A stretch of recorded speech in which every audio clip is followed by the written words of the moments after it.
Halo teman-teman, jumpa lagi dengan aku, Linda. Kita lanjut ke bagian 8 ya.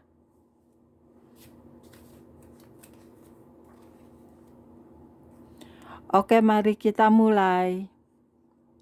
Mereka ada di sekitar saya, dan saya sudah menata diri. Saya tidur dengan rok pengantin itu. Saya melipat tangan, persis seperti orang mati. Saya minta didoakan karena mau berangkat. Sekejap setelah itu, saya merasakan roh saya langsung terbang ke atas. Dari atas plafon rumah saya melihat badan saya, tetapi itu cuma sekejap, dan saya mengetahui ternyata orang mati tidak merasakan sakit sama sekali.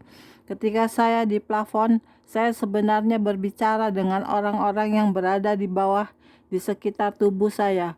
Hai, saya di atas, tetapi mereka tidak mendengar. Tiba-tiba tanpa saya sadari, kaki saya sudah berpijak di atas jalan yang terbuat dari emas. Saya jalan dan suasananya indah sekali. Di kiri, sebelah kanan dan kiri, jalan seperti tebing yang cahayanya bersinar-sinar seperti emas dan permata.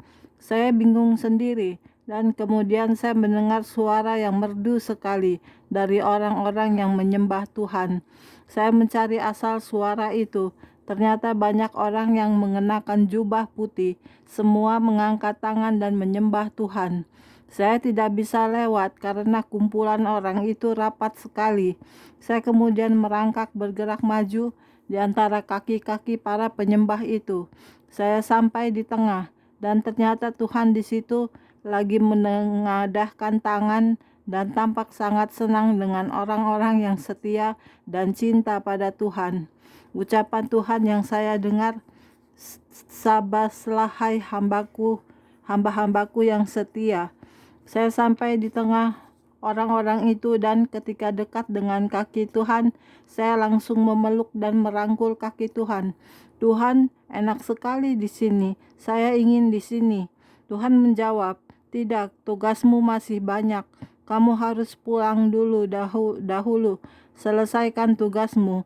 Tapi Tuhan, saya mau di sini. Jawab Tuhan, boleh kalau kamu setia sampai pada akhirnya. Lalu saya ingat dalam mimpi itu tentang suami saya.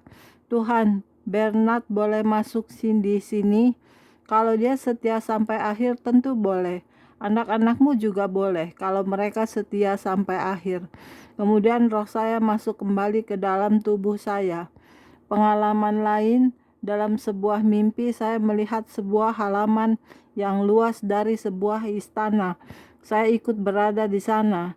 Di dalam istana itu, saya melihat orang-orang kalau keluar selalu membawa hadiah.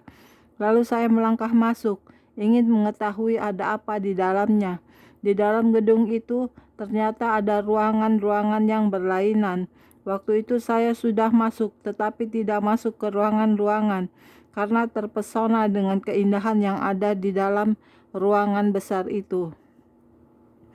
Kemudian saya menengok ke kiri dan kanan sambil dalam hati berpikir, waduh, enak ya, ideal sekali di sini. Saya bernyanyi-nyanyi dan memuji Tuhan di dalam ruangan itu dan berkeliling di ruangan itu sambil melihat-lihat hingga tanpa sadar sudah hampir keluar lagi dan lupa tidak masuk ke ruangan-ruangan di dalam istana itu. Saya terpesona karena penuh sukacita. Hadirat Tuhan sungguh luar biasa sekali. Tanpa saya sadari, saya benar-benar keluar. Namun kurang satu langkah, Tuhan memberikan hadiah banyak sekali. Saya sampai kewalahan membawa hadiah-hadiah itu. Saya melangkah keluar dengan sangat senang sekali. Sedangkan mereka yang mengambil barang hanya mendapatkan satu hadiah.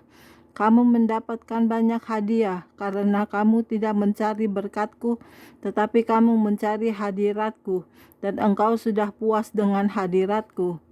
Tetapi carilah dahulu keadaan kerajaan Allah dan kebenarannya, maka semuanya itu akan ditambahkan kepadamu. Matius 6 ayat 33. Selain itu, saya hanya berbicara di dalam hati saja, dan Tuhan selalu memberikan apa yang saya minta. Suatu kali saya pergi ke Eropa. Saya sendirian dan transit di Singapura. Saya melihat satu cincin berlian bermata biru, harganya $2.000 Singapura. Tetapi waktu saya memikirkannya, saya membatalkan untuk membelinya dan berpikir bahwa uang itu lebih baik untuk jiwa-jiwa. Tetapi sekembalinya dari Eropa, saya didatangi seorang ibu. Saya mendapat pesan dari Tuhan. Beberapa minggu ini, saya bingung untuk memberikan barang ini kepada siapa. Cincin yang diberikan ternyata 3 kali lebih besar dibandingkan cincin yang saya minati, dan batuannya indah sekali. Harganya ternyata memang 3 kali lipat dibandingkan cincin yang saya minati. Tuhan telah berkata kepada orang itu, "Bila kau memberikan cincin itu kepada Linda, maka mahkotamu di surga akan banyak berhiaskan berpermata-permata di surga." Ini persis dengan apa yang Tuhan katakan kepada saya di Singapura. Jadikan uang ini sebagai permata-permata di sorga. Maka hadiah itu saya terima karena memang ada konfirmasi dari Tuhan.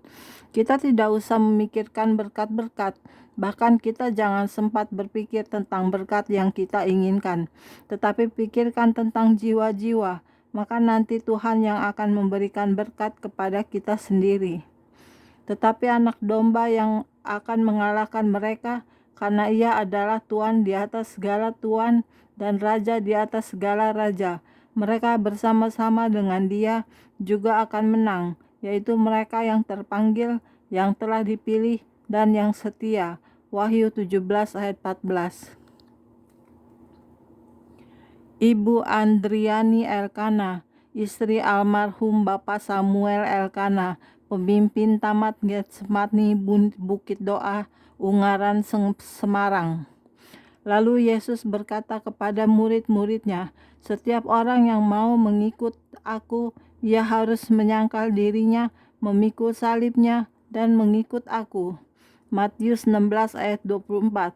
Di rumah Bapakku banyak tempat tinggal. Jika tidak demikian, tentu aku mengatakannya kepadamu, sebab aku pergi ke situ untuk menyediakan tempat bagimu.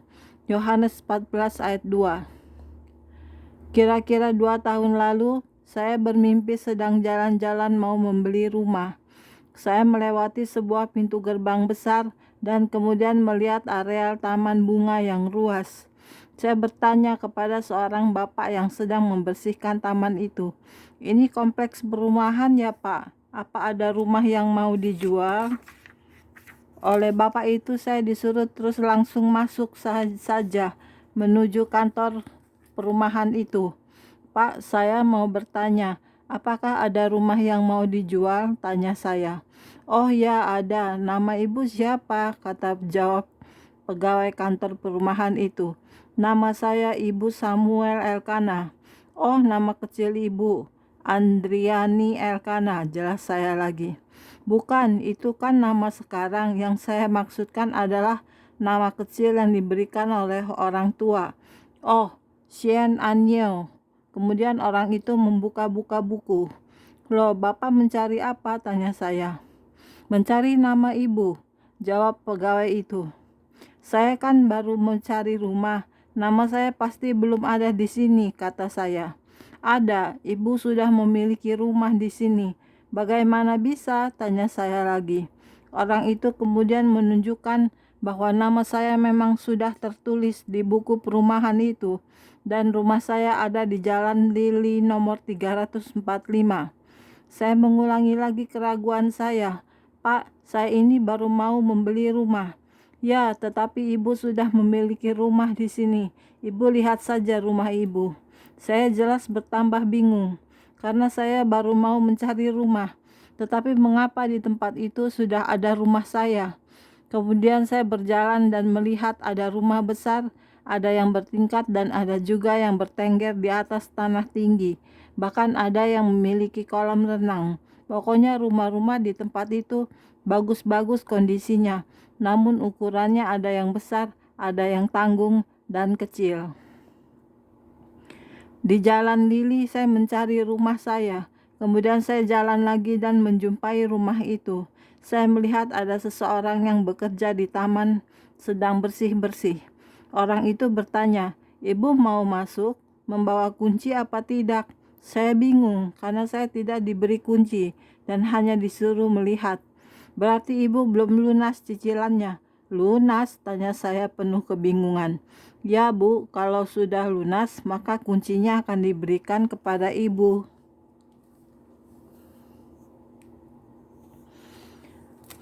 "Kalau begitu saya tidak bisa masuk. Apakah sekadar melihat-lihat juga tidak boleh?" tanya saya. "Tidak bisa karena lampu di dalam rumah juga belum menyala," kata penjaga itu. Kemudian saya melihat di taman itu ada bangku dari marmer dan saya duduk di situ melihat rumah saya. Saya kagum dengan keindahan rumah itu.